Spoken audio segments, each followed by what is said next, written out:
survivor's message. She hid as bullets flew in her school 6 years ago, killing 3 fellow students. Now on the day students return to class where the latest school massacre happened, she is sharing her survival story.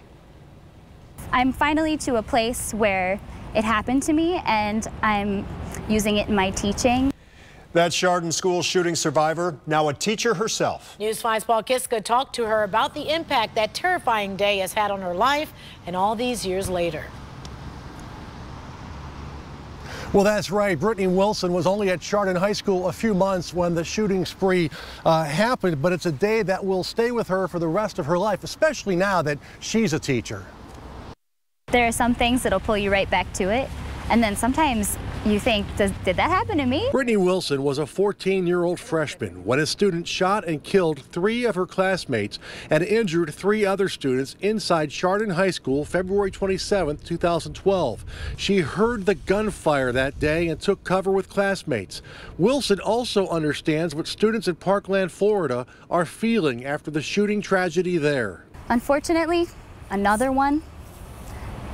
The fact that this has to keep happening over and over again and that it has become a trend is the scariest part of it. It's stressful. Despite the stress that news of another school shooting brings, this student teacher in Solon School says it doesn't affect her desire to be a teacher.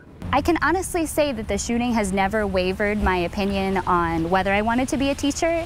If anything, it has solidified that these students need somebody that's going to stand up for them, not only in their education, but an emotional standpoint. Wilson told me she can impress upon students the real importance of active shooter training. She also said her experience during the Chardon shooting makes her a more compassionate teacher. I'm using it in my teaching. I'm much more aware of whether it be a parent comment about something that's bothering their student or something that maybe I hear a child say.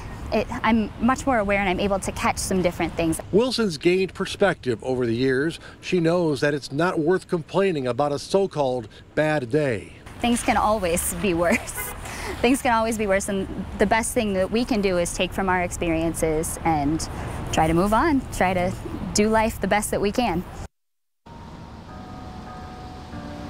Brittany told me she has come to handle what she experienced 6 years ago at Chardon High School, but she also told me sometimes it depends on the day. Live in Chardon, Paul Kiska, News 5.